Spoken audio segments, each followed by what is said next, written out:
qui vont nous parler des modèles viables. 1, 2. Oui, bonjour à tous.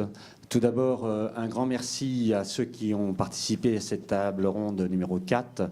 Donc, nous avons eu 3 groupes successifs et des groupes à chaque fois très dynamiques où beaucoup de personnes se sont exprimées. Les 2 premiers groupes ont été constitués d'abord en principe de façon principale d'organisateurs et de dirigeants d'établissements qui emmènent leurs cavaliers en compétition, quel que soit le niveau de compétition. Par contre, le 3e groupe a eu la particularité d'être un groupe presque exclusivement composé de consommateurs, donc de cavaliers amateurs, qui participent à ces compétitions coachées ou non coachées, à titre individuel, et puis d'officiels de compétition. Vous verrez que l'orientation qu'ont pris les uns et les autres quelquefois se rejoignent et quelquefois sont divergentes. C'est assez intéressant. Non, j'en ai un, merci. Alors, juste sur le thème, pas si facile à écrire, à comprendre derrière les mots ce que ça veut dire, puisque notre thème, c'était comment mettre le sportif au cœur du projet, tout en garantissant viabilité et pérennité aux acteurs professionnels de la compétition. Voilà, on va essayer dessus. Il y a eu 3 questions, et autour des 3 questions, on a essayé de travailler. Voilà, merci. Donc, eh bien, tu as très bien fait l'introduction. Alors, effectivement, il va y avoir beaucoup de redites avec ce qu'on a vu précédemment. Juste une petite précision au niveau des groupes de cavaliers, surtout notre 3e groupe qui était parmi nous hier. On s'est aperçu, grâce à une enquête du Creux, qu'il y avait 36,9% des cavaliers amateurs qui se déplacent sans coach. Et 30% d'entre eux disposent de leurs propres écuries.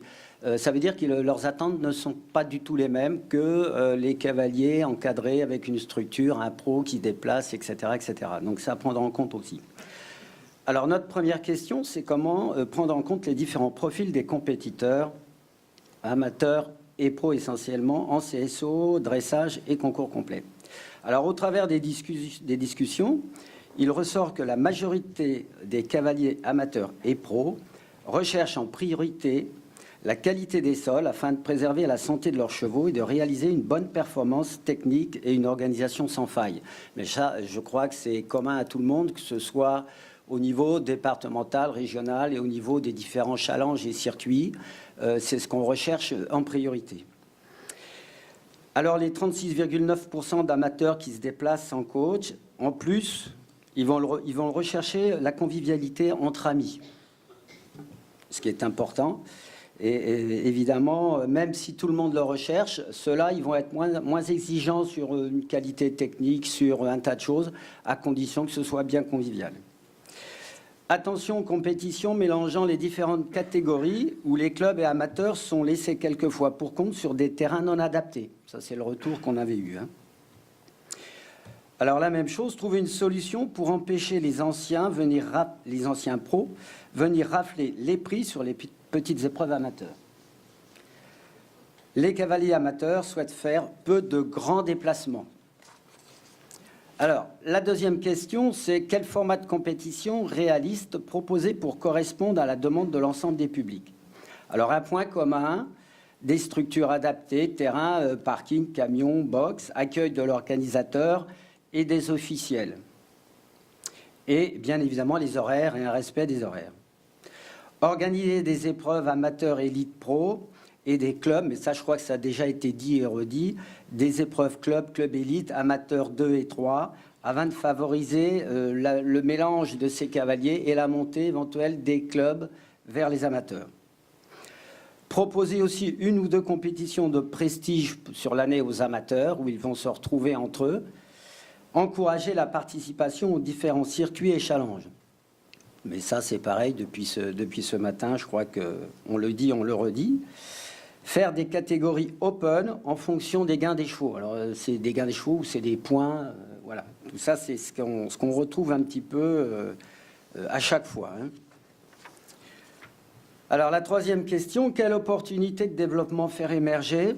Alors, une plateforme commune, mais ça, voilà, on l'a dit aussi, engagement club amateur, au moins que ce soit lisible. Limiter le nombre de partants en fonction des structures, ne pas commencer à 7 h le matin et finir à 20 h le soir.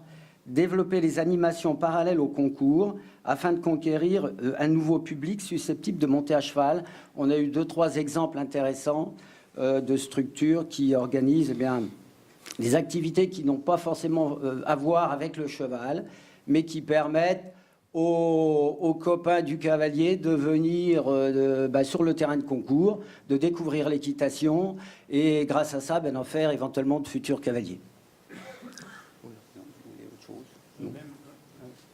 Même pour le cavalier, expliquant que le cavalier, lui, concourait surtout dans les petites catégories que quelques minutes et venait aussi pour passer une journée et de lui donner des moments d'occupation, surtout pour les plus jeunes, d'autres activités, le faisait venir au concours parce qu'il y avait le concours, mais parce qu'il y avait aussi autre chose que le concours à faire cette journée-là.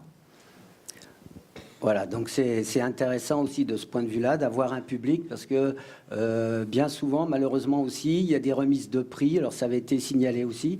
Il y a des remises de prix qui se font le soir à 17 ou 18 heures ou plus. Et à ce moment-là, tous les cavaliers ou presque sont partis, le public est parti et c'est un petit peu désolant pour les cavaliers qui viennent de passer une journée pour ça. Alors, en résumé, donc, les cavaliers souhaitent trouver des bons terrains, des paddocks, un accueil correspondant à leurs envies, se trouver dans des épreuves correspondantes à leur niveau de technique, par souci d'équité, et s'investir dans des circuits proposés, quitte à faire de nombreux déplacements. Ça, c'est pour les gens qui sont investis sur les challenges, les circuits, etc.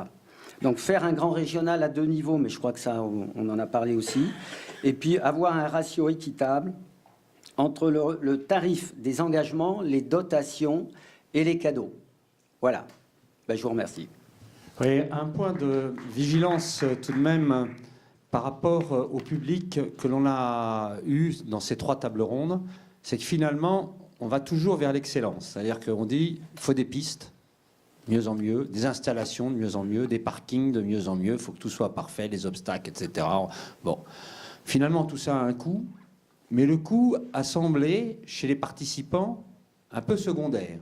Finalement, de dire, oui, on veut ça, si possible à proximité, oui, mais les engagements risquent d'être plus chers. Oui, les engagements seront plus chers. Est-ce que pour vous, le prix de l'engagement est important dans le public? Pas vraiment. Simplement, je voudrais mener à votre réflexion, est-ce que c'était sûrement le public d'hier? Mais est-ce que c'est vraiment tout notre public?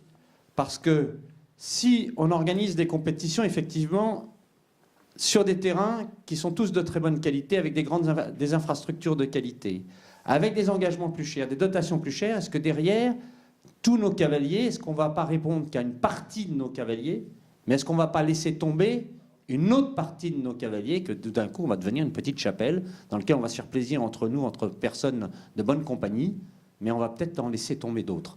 C'était juste cette interrogation que je voulais porter à votre connaissance, mais qui n'est pas forcément apparue, au contraire, dans les débats d'hier, où, au contraire, on allait toujours vers le plus, le mieux, mieux, même si ça coûte plus cher. Voilà. Merci.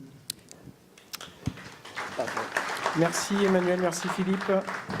Donc, nous